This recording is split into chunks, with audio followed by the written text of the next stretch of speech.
Yeah,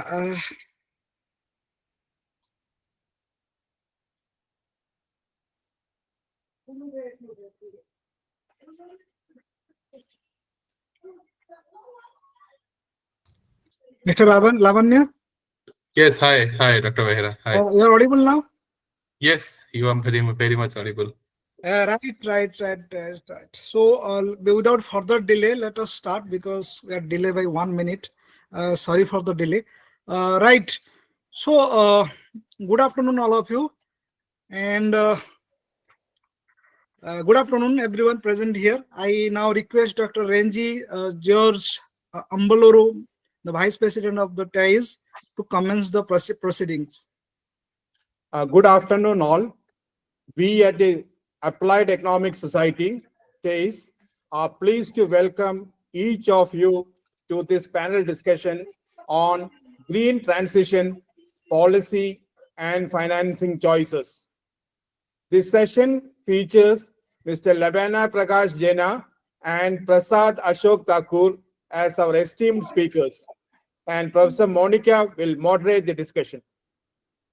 The Applied Economic Society is a registered society under the Indian Society Registration Act 1860.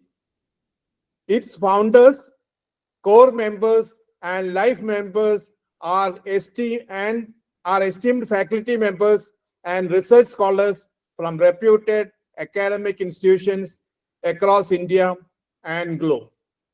I extend a warm welcome to our guest speakers, Labana Prakash Jena and Prasad Ashok Thakur, for graciously accepting our invitation and promising to share their valuable insights with us today. I also thank Professor Monica for kindly agreeing to moderate this panel discussion.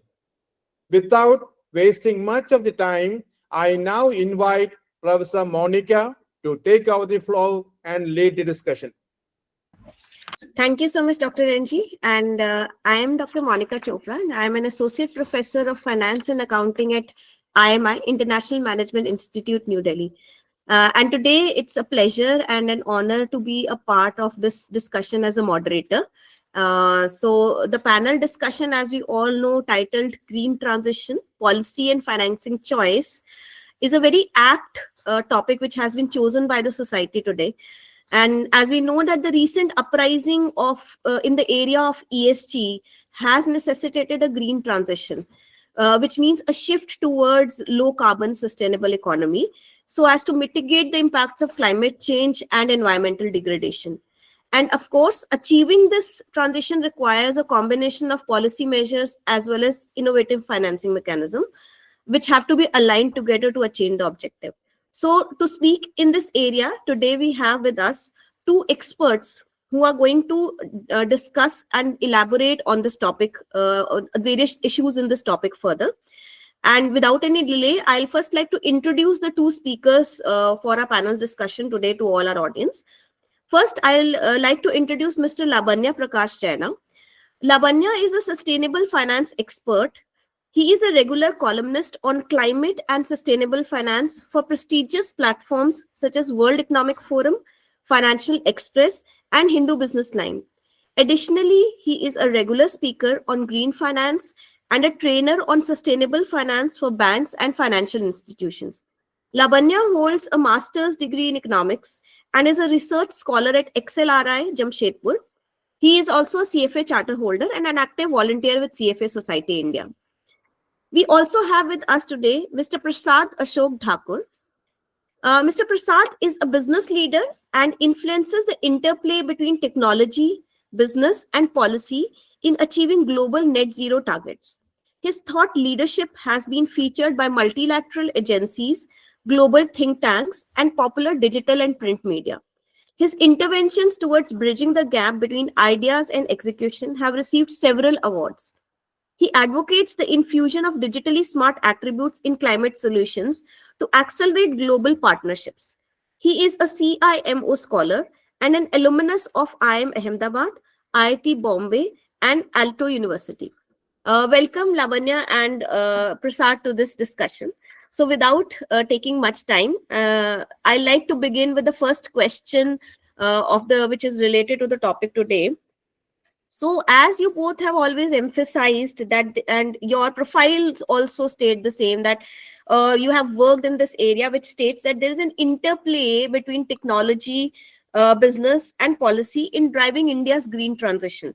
So can you please elaborate on the same with a specific example where these three elements have successfully aligned to accelerate the adoption of low carbon technology? I think, yeah.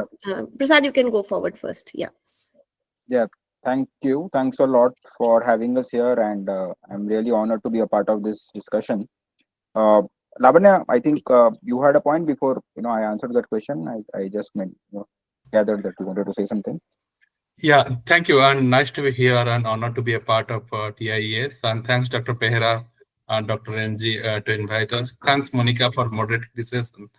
Okay, so when we are talking about the interplay of policy, business, and technologies, as Dr. Monica, you just said that to transition to a low carbon economy, it means that we need to identify the technologies which will help us in reducing carbon emission. But it's not easy actually, because when we are choosing certain technologies which may help us to reduce carbon emission, but the other side, some of the technologies are very, very expensive at the time being, and it will be expensive for a long, long time.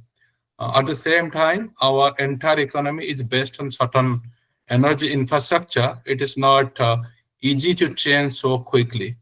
It means that there is a need of policymakers which can design policies, and regulators who can formulate regulations which can help us in transitioning smoothly to a low carbon transition. And it makes sense for corporates as well, because the kind of capital or the task we have is mammoth. Without the support of the private sector, we cannot achieve that the objectives we are aspiring for. Okay, that's the reason we say, okay, there is an importance of interplay of technologies we are going to choose, the policies we are going to design, and the business definitely where we need the support of private sector. Over to you, Prasad. Yeah, thank you again. And I just wanted to give you a very, I would say most visible kind of an example from the practitioner's perspective. I'm gathering that a lot of our participants are associated with the academic field, and maybe some of you are also practitioners. But I would want to bring in more of that particular perspective. And the very, I would say, visible kind of an intervention is the tendering process, which the Solar Energy Corporation of India typically does on behalf of a large number of, I would say, power sector players, which are mostly in the public space, be it the state distribution companies, be it the state generation companies, in some cases also large public sector organizations like NTPC, also like BHEL, also like HAL, and so on. So this is a very clear example wherein there is a top level policy wherein we want to essentially aggregate a demand for decarbonizing each of these specific sectors, and they provide a unified face when it essentially approaches the market in terms of presenting this demand. So this gives a lot of clarity for technology developers as well. So as you would know, the tenders go out for solar wind hybrid, for solar wind hybrid with battery storage, and so on and so forth. So there are a diversity of technologies which are being sought after when it comes to catering to the demands of the government and also to the private sector. And what this essentially does is, because we have a very clear and a transparent process of engaging with the private sector as a policy directive, the private sector is also able to partner with other would say players in the sector and come up with consortiums, joint ventures, and so on to amplify their potential, both in terms of technology and also in terms of finance. On the demand side, what happens is there are back-to-back power purchase agreements. So this definitely brings in a lot of clarity for the financing agencies as well, wherein they know that, okay, this is a particular project which has been clearly defined, which has its revenues in place, and which has a particular timeline also identified. So all these, aspects essentially create a seamless ecosystem where the technologies, the policy, and the financial players can essentially augment each other's capabilities in order to achieve the country's goal of moving towards net zero. So this is one clear example. And one more point that I would quickly want to add is offshore wind is a very new technology, I would say, for India as well as for the globe. So this includes nearshore wind energy as well as floating wind. And very recently, an example where technology, policy, and business have come together to explore this new potential for India, because India has one of the largest coastlines that any of the large countries have, right? And we want to tap into this huge potential. So very recently, SECI has come out with a 1,000 megawatt tender, wherein 500 megawatt for the state of Gujarat, because that has very high potential in terms of wind energy as per as the NIWE report is concerned. And the second part of it is going to be in Tamil Nadu. So again, new area, uncharted territory, learning opportunities for the government, for the private sector, for the finance, all wrapped up as a well packaged offering where each one of these players can benefit. So I think this is a very clear example, and I think we can go on. As mentioned in our book as well, there are several new technologies. Geothermal is another example which is moving in this particular direction. Going forward, we will also have maybe the small modular reactor technology being offered in this particular fashion. So I'll take a pause over here, and maybe if Lavanya wants to add on to this. Okay, so when we are talking about technologies, Monica, you just said that what technologies, I mean, it's broadly defined into 4 areas, I will say, or 5 areas. It's a combination of renewable energy, which we know already, and we, as a country, we have added, I think, close to 210 gigawatt capacity in the last 20 years or so, which is a significant achievement. But when we are talking about completely decarbonizing economy, definitely we need to add a massive amount of renewable energy capacity in the next 20-25 years or so. But in addition to that, since we are talking about policies and technologies and also business, we need to add other technologies like battery storage, green hydrogen, retrofitting houses, energy efficiencies, clean transportation, and industrial sector as well. And most of these technologies have not really reached a critical mass stage. What does it mean? It means that since they have not reached a critical mass stage, it will take a very, very long time to reach that stage. We need to accelerate this adoption, because we cannot wait 2070 or beyond to achieve net zero. So we need to achieve that as quickly as possible. What does it mean? It means that we need to accelerate this adoption of technologies. How to do that? Basically, how to reduce the cost of technology adoption in the future. We have seen that in the renewable energy sector in the last 20 years, the cost of renewable energy adoption has decreased by 80 to 90% because of innovation, because of diffusion of knowledge, because of economy scale, or because of the learning. Okay, the similar models is required for technologies across the low carbon technologies. I mean, the way we have scaled up renewable energy, so which is important. In that case, what is the role of policymakers? What is the role of regulators? And also, we have, I mean, since Prasad and I recently wrote a book, we have also discussed in detail what is the international cooperation is required. Okay, we also spoke about the impact of climate change on the financial system, because as a regulator, you have also a developmental financial aspect or objective as well. Okay, how the financial regulator can play a role so that they can align themselves with national goals of decarbonizing the economy. So we have discussed those in detail in the book. But starting with policies, since we focus on financing policies, what kind of policies is required? For example, Prasad spoke about, let's say, offshore energy.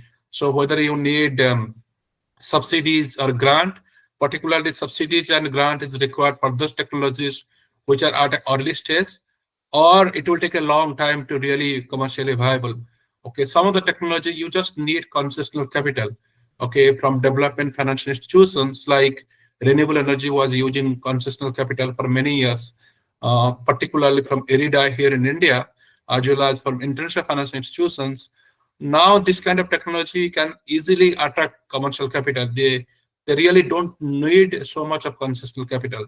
But there are many other technologies, they may need concessional capital, grants, and subsidies, which will be essential to scale up the adoption of these technologies.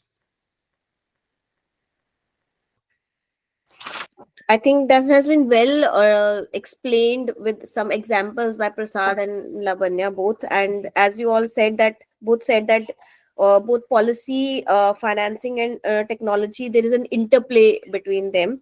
So financing, of course, is very important part or integral part of this interplay. And in that, I would like to ask you both, what are the innovative financial mechanisms you think are there, which are there for mobilizing this capital?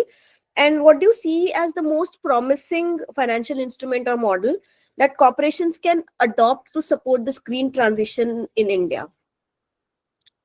Okay, so we discussed, I mean, in the book as well as in our several articles also we produced in the last 3 years or so on different business models and innovative financial mechanism.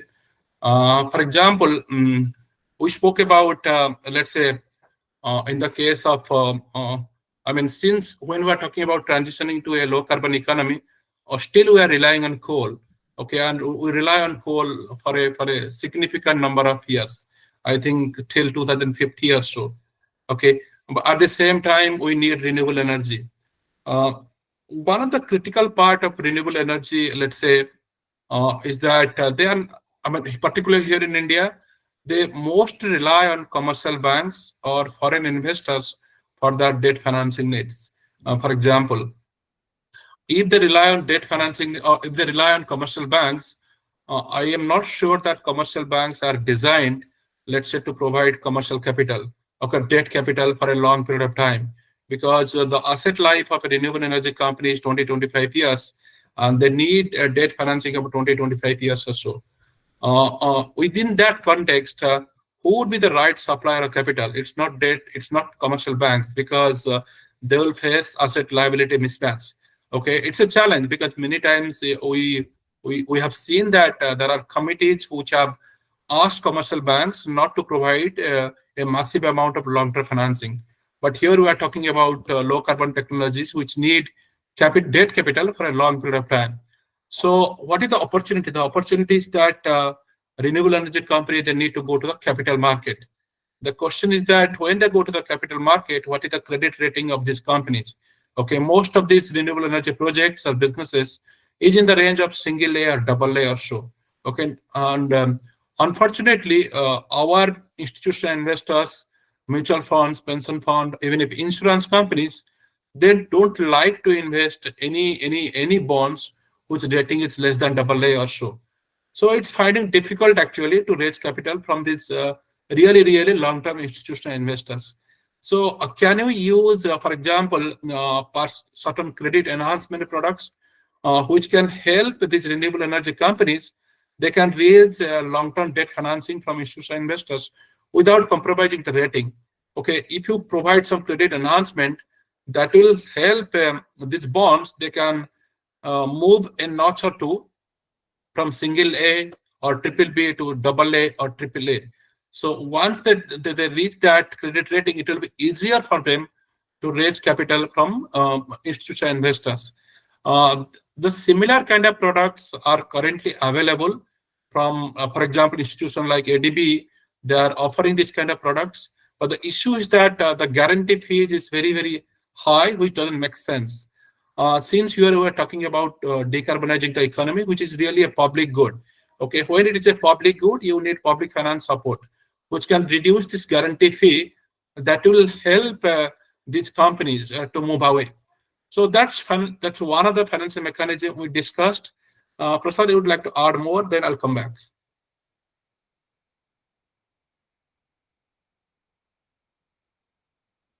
Yeah, I think I am audible now. So what I would want, I just adding on to what Labanya has said.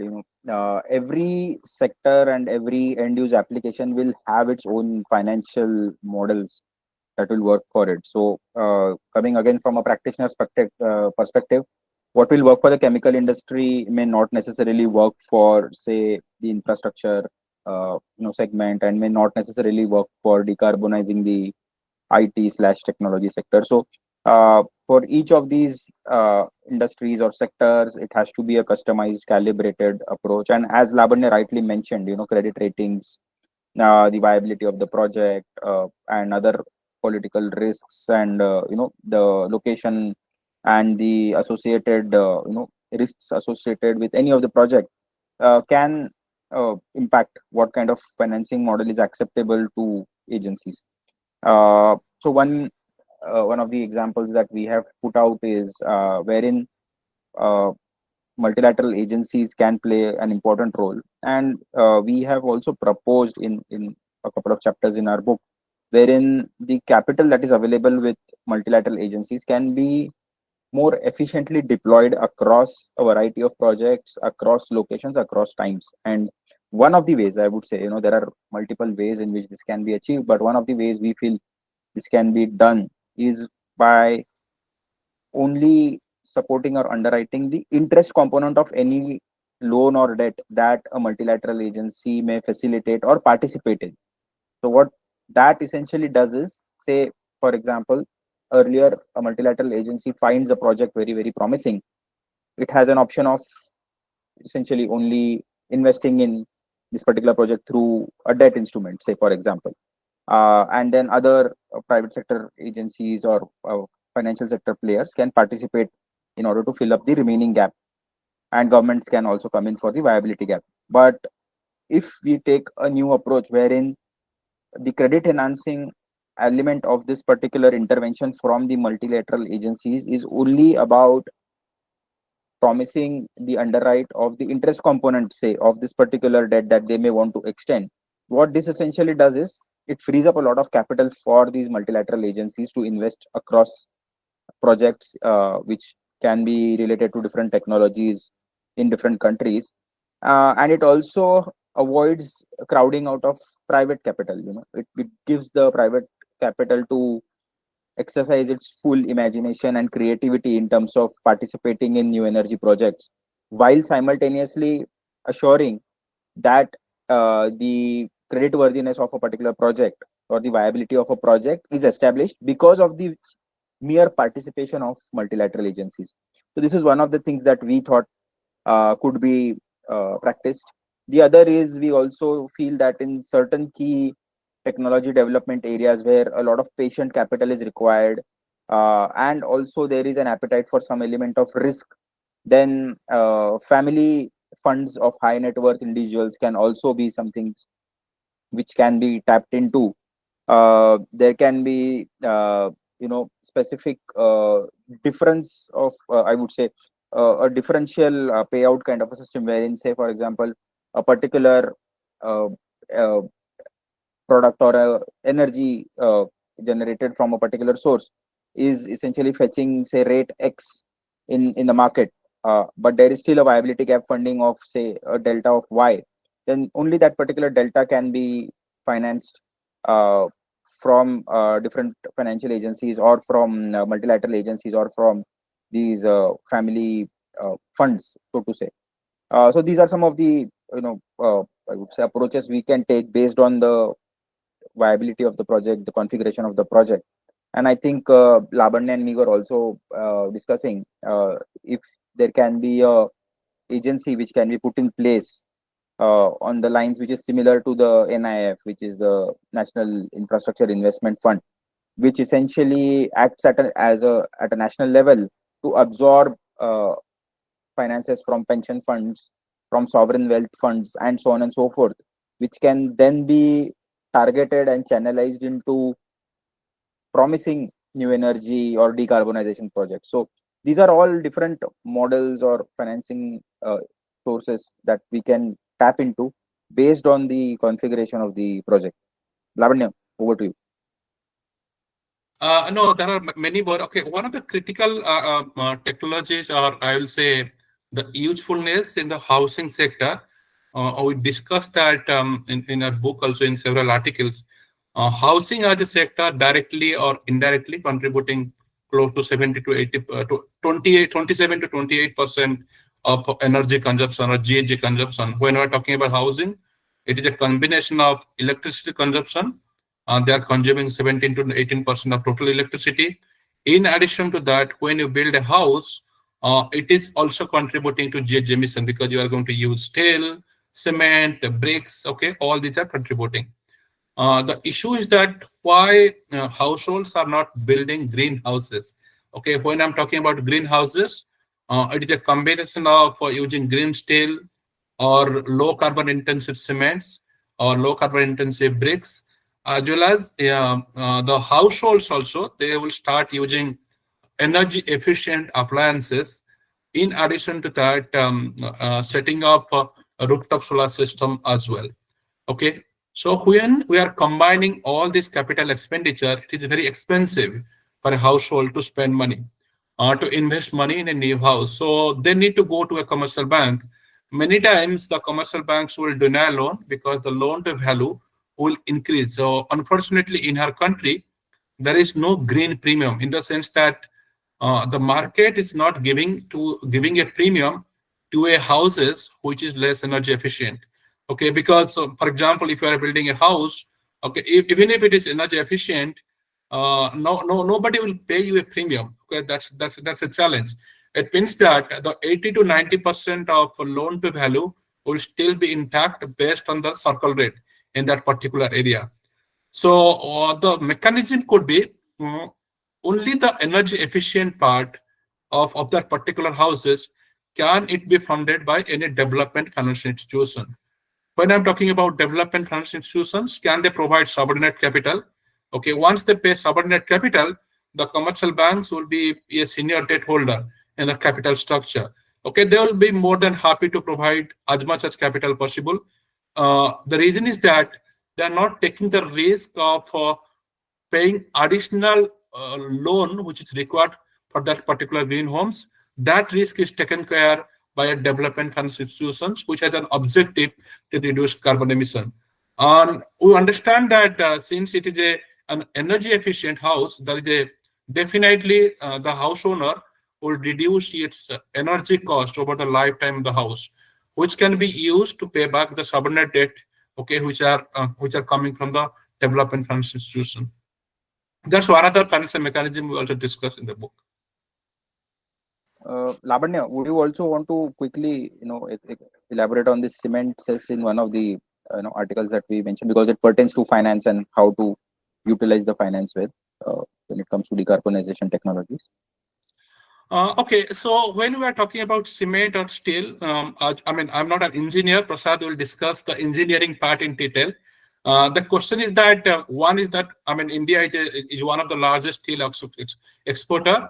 Currently, many of you know that there is a CBAM, which is a rule is from Europe, which is imposing tariff based on the carbon intensity of steel product. So even the steel producers, they are very much concerned. They may not be competitive enough. So in that case, the issue is that whenever a steel producer or any of the industrial sector is raising more capital to produce steel industry or green industry, it means additional capital expenditure for them. At the same time, there is a possibility that they need to shut down their existing facilities as well. Okay, so there is no financial incentive for a manufacturing company to invest. Okay. So in that case, how can I incentivize them? Okay, so we advocated something in the cement industry called cement cess. Okay, so it is like similarly to emission trading systems in the European Union. Basically, the cement company, any of the cement company which is emitting more than a certain level of carbon emission, they will pay a cess to the exchequer. Okay, but the beauty of that product is that all this cement cess will be used to invest in technologies, in R&D, and the benefits of those technology can be shared with all the cement producers. Okay, that's one idea we discussed. In the case of steel production, steel manufacturing company, we discussed that can they provide some junior equity capital? Okay, junior equity definitely it will not reduce unless there is a convertibility clause that it may not be able to reduce the shareholders' existing stake in the company, or can the development finance institutions provide subordinate capital? Because this company, which is, when they are adding more capital expenditure, the commercial banks may not be ready to provide because they have already provided the debt capital to the company. Okay, can this capital be come from development finance institutions? And they can also add certain kind of covenants in the debt structure. You can able to reduce carbon intensity up to a certain limit in the next 10 to 20 years. Otherwise, there will be interest penalty. We discussed that detail in the book. We cannot discuss everything here. But Prasad, you can also discuss the other things we were talking about. For example, recycling.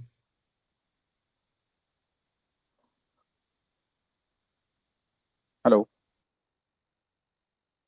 Am I audible? Hey, Labanya, I could not hear you. Hello. Yeah, go ahead.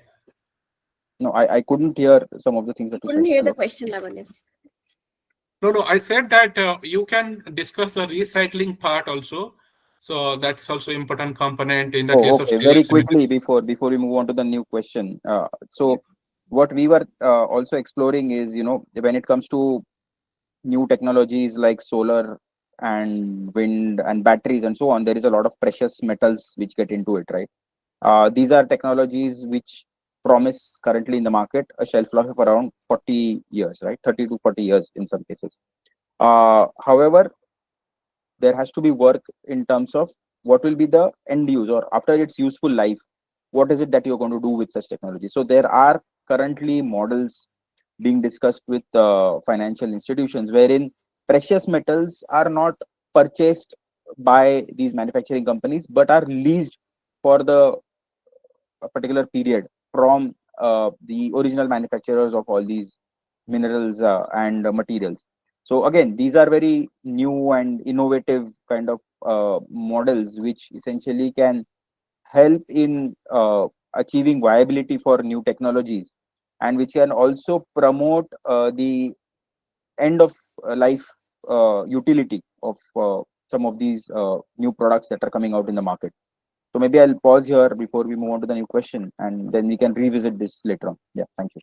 Yeah, that was really interesting to understand various financing sources for this kind of technology purchase, which range from capital markets to development banks to multilateral agencies and even HNIs and family funds, as well as the point which Prasad you said that there is a need for a central agency which can accumulate capital from various investors over national level. And I found it very interesting from Labanya's point on how even householders can be funded by the DFIs to fund the part of energy efficiency homes which they are producing. So that's quite interesting. In line with this, I like to ask you now, as technology and its financing, we've already discussed what are the various ways which can be resorted to. But we also need the policy side reforms on making this transition effective. So what do you think are the policy reforms or initiatives which you believe are most urgent for enabling India to achieve this net zero target? And how can stakeholders effectively advocate for these changes? One is that, policy, the academicians, even the experts, they keep on saying that we need to have a carbon pricing mechanism. Currently, we have something called green credit. Again, it is a voluntary in nature. But most of the developed countries, even some of the developing countries, they have started carbon pricing. But at some point of time, definitely, India is going to come out with a carbon pricing mechanism, which will be compulsory, not a voluntary, which is necessary. We understand that we are a developing country. We have a per capita income of $3,000 or so, close to $3,000. We cannot have a carbon pricing like European Union, where the carbon pricing is touching close to $80 to $90 per ton. But we need to start from somewhere. Okay, so once we have that carbon pricing, it will provide incentive to companies to invest in low carbon technologies. Otherwise, they don't have any incentives. For example, if you are manufacturing products, in domestic market and you are not paying the price for carbon emission, okay, there is no economic incentive for you. Okay, that's one part which is very, very critical. Second part is that we also keep on discussing that how the policymakers reorient capital. Okay, so there are certain technologies or certain projects which can help us in achieving environmental objectives as well as development objectives. For example, we keep on discussing about rooftop solar or distribution energy, even energy efficient vehicles also. Okay, but rooftop solar, it will help us definitely to get a 24/7 electricity, which is seldom got by for example, in the rural area. Even if we have been successfully electrify all the villages, but the big question is that have we provided electricity 24/7? The answer is no. Okay, in that case, rooftop solar can be a viable solution also, which can help people to get a good quality of electricity, at least in the summer season, which they need electricity to run their cooler, to run their fans, which is essential. Then we also discussed about in the book about green homes. When we're talking about green homes, it's not only energy efficient. Can we use certain technologies which can reduce the room temperature inside, which is also critical. We discussed that in detail. Prasad will speak more about that. In addition to that, there is a need of a financial regulator to play a very, very active role. Okay, not only just mobilize capital, like Prasad said, because if we read the objectives or function of RBI, it is not only just stabilize the financial system or manage the inflation or foreign exchange risk. They also said that we need to align with the national goal. Since the national goal is to decarbonize the economy as well as achieving the sustainable development goal, they have a role to play in mobilizing the capital. For example, the amount of capital we need per year, close to 200 billion. And we are to achieve net zero. Currently, we are only mobilizing close to $50 billion. Okay, so there is a massive gap. So how the regulator can play a role? For example, starting with the Reserve Bank of India, they have a massive role to play to reorient capital flows. Since we are a bank-driven economy, commercial bank have a bigger role to play compared to institutional investors in the country. Okay, how the RBI can play a role. At the same time, we are also cognizant of the fact that recently RBI has said many times that climate change is a systemic risk to the financial system. Okay, so are commercial banks or any other regulated entities or the systemic financial institutions in the country, are they considering climate change in their lending, investment decision, risk management, or portfolio management? Probably they are not doing right now. Although we are getting those warning messages, not only from the India Central Bank, but across many financial regulators. So I'll keep on talking. Prasad, you would like to add here something?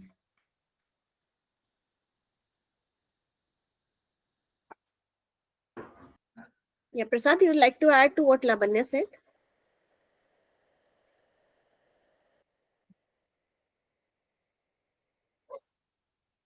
You are on mute. We can't hear you.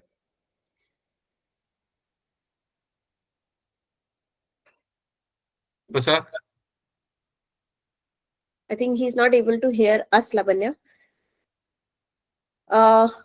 In the meantime, if there is any question from the audience, I think we can have a few questions also. So anyone who wishes to ask on any of these three issues which we have discussed till now. Am I audible now? Yeah, Prasad, you are audible. So sorry, I was actually, I lost this particular screen, so I was just trying to figure out where it is. Yeah. So I'll just take a quick sorry. Because you were not audible, so I have for a moment paused and asked the audience in case they have any intermediate questions in between, and if not, then you can continue with the discussion.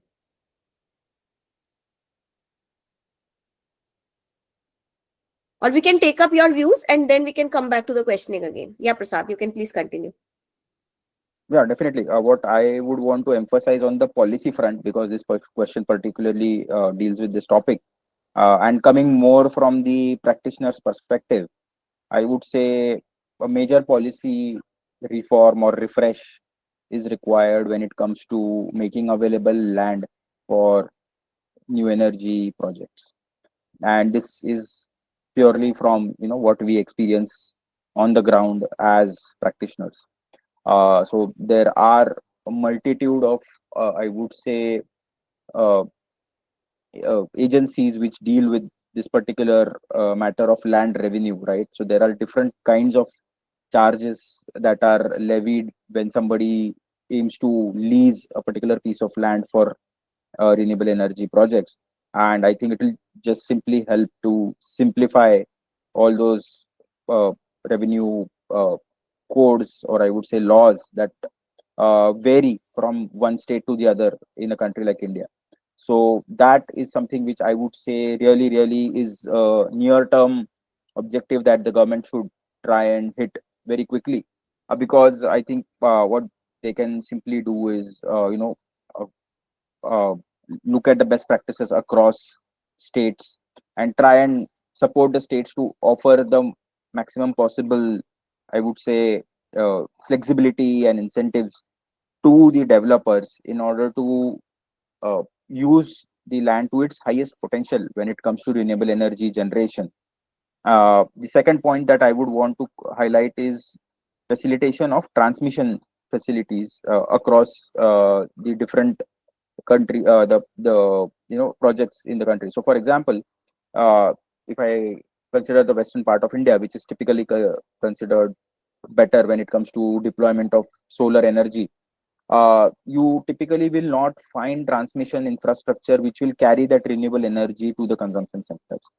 So this is a real problem that the practitioners are currently facing, wherein there are right of way laws and restrictions which the government has imposed, and rightly so, for specific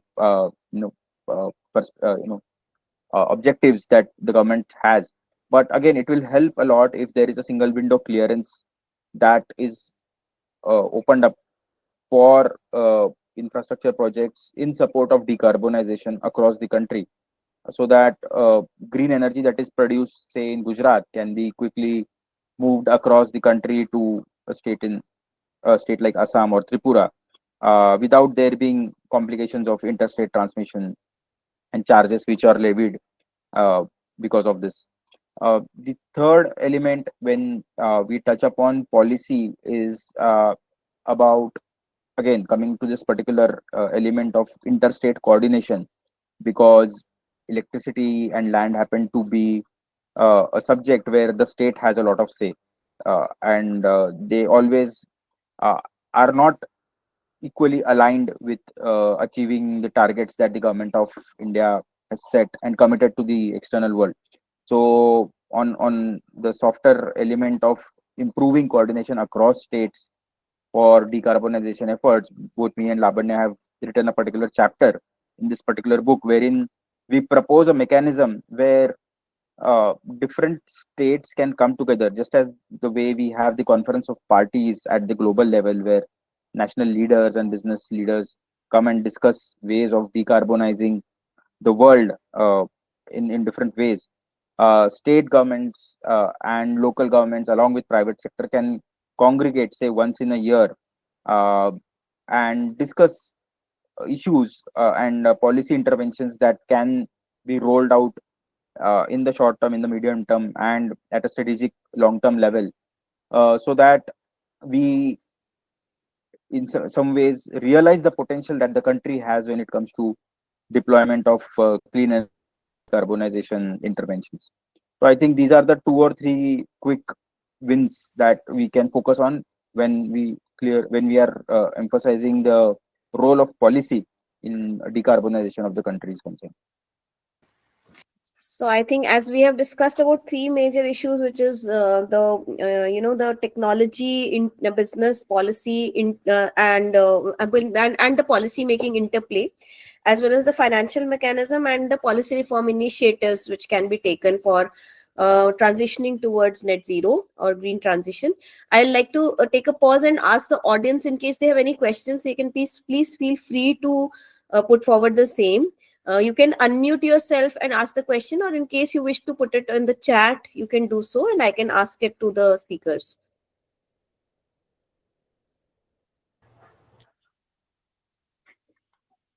Good evening. I'm Dr. Miraj Inamdar from NISM CB.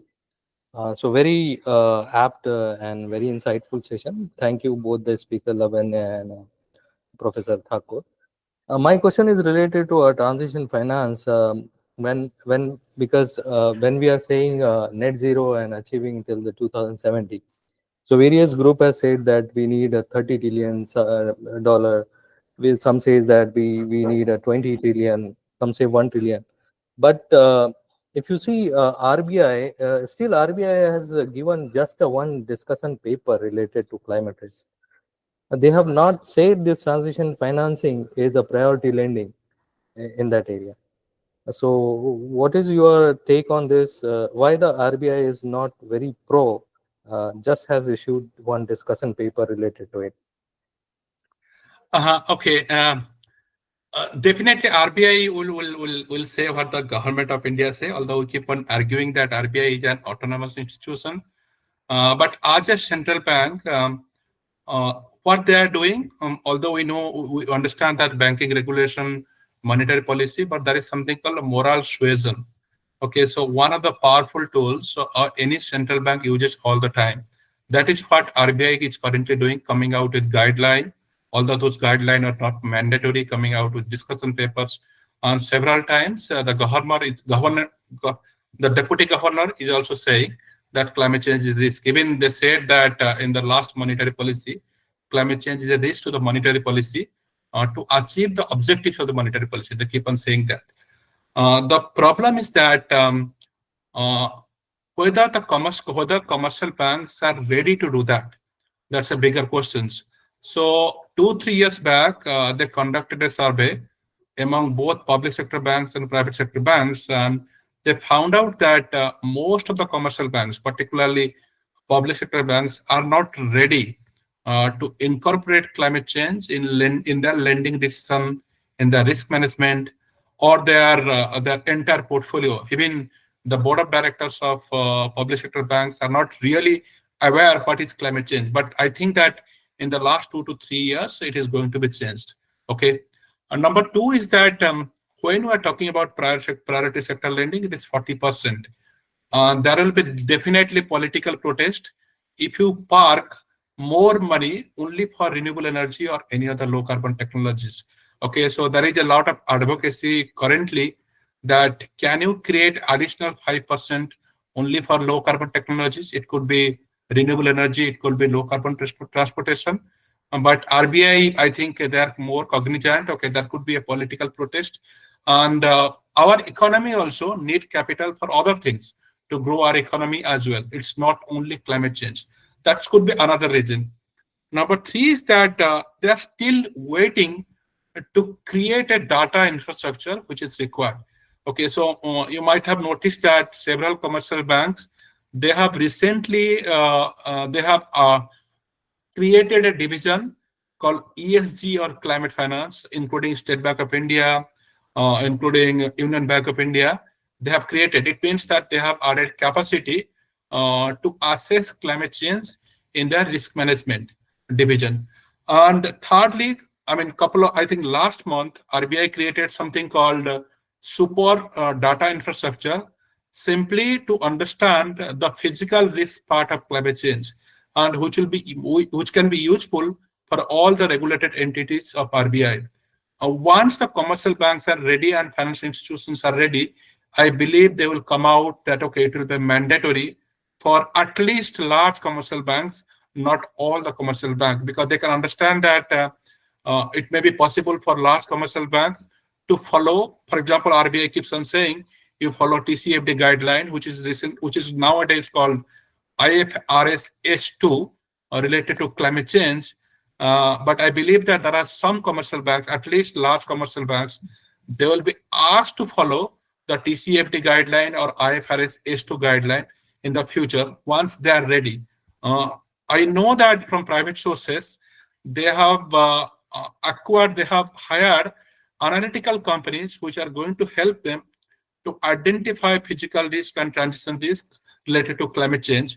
So once that data, that information, that kind of knowledge inside the commercial bank, RBI will start asking them, okay, there is a possibility they can do the job. So that is the starting point. They are not ready, and there is a political protest also as well. So I think it's a combination of that which is forcing RBI, or at least pushing RBI not to do that very quickly. Okay, I think I have a question to both of you. I think some of you suggested setting up a infrastructure fund, and that fund using the pension fund, and that will be financing long-term project, let's say 20 to 25 years. But what if any project, that particular fund, let's say they invest, and there's a kind of default risk, either the project did not work out, or maybe some new technology has come and has to replace the project, got obsolete, right? Here my two specific question is, given though India is a developing nation, the cost of setting a infrastructure fund is, do you think is a kind of ideal? The second thing is, if there is a default risk, how investor will get their money back? Basically those people's money or pension fund used for the long-term project, climate project. Okay, so Prasad and I, we have used something called credit enhancement, which I've used initially in a couple of projects, where basically the credit enhancement coming from a third party. Okay, the third party is funded by a public finance institution, not for private institution. The idea is that when we are talking about climate change, we are creating a global public good as well as domestic public good. So when we are talking about creating a public good, and there is a market failure that we are not achieve that public good, so definitely you need intervention, financial intervention from the government. Okay, you need to do something. So one of the things is that definitely they need to raise capital from long-term institutional investors, and you need credit enhancement. I think only the public finance institutions can provide that credit enhancement at a price which is affordable by the user of the capital. That's what we are saying. Okay, partial credit guarantee program, which have been successfully used in many projects. For example, we have a credit guarantee program for the MSMEs here in India by CGT MSC. So we are successfully managing that, okay, to reduce the perceived risk associated with this kind of loans. I think the same can be deployed in the case of lower carbon technologies. Secondly, when we are talking about, let's say, renewable energy or so, there is a power purchase agreement almost all the time with a distribution company. Who is the distribution company? It is the state government. Okay, so it is a government relationship. Okay, in that case, who should take care of the risk? It is the government who can take care of the risk. It's not the private sector, because the relationship between a renewable energy generating company and a distribution company, which is owned by the government only, nobody else. Okay, here the government is rightly placed to take that risk. Prasad, you would like to add something more? Yeah, and again, I completely agree with what Lavanya said, and he has very eloquently elaborate, put across how certain safeguards are already in place when it comes to large renewable energy projects. I'm just approaching this slightly from a technology perspective, wherein at least in solar and in wind and for some elements of the battery technology, we are pretty much sure in terms of what performance it will deliver over time. So that has been modeled several times, and I'm coming from a stage which is one step before the default actually kicks in. Okay, I am talking about the safeguards that are there at the project or the technology level, which will avoid such a default, I would say. So on the technology front, the manufacturers themselves put out a guarantee or a warranty in terms of the performance levels of their modules, their equipment, and the plant as such. So in terms of power output, more or less, that is technologically a solvable problem. The second is how you can use digital innovation to predict what's going to happen. So in one of the chapters that we have written in the book, we advocate creating something called as a digital twin not just for the project, but for the power ecosystem as such. And what that does is, a renewable energy project more or less will be from the generating side of the value chain. But when you have this digital twin kind of a model put in place across the country, I mean, it is still, I would say, some time away, but we have the technological know-how. India is an established player in the technology/IT domain.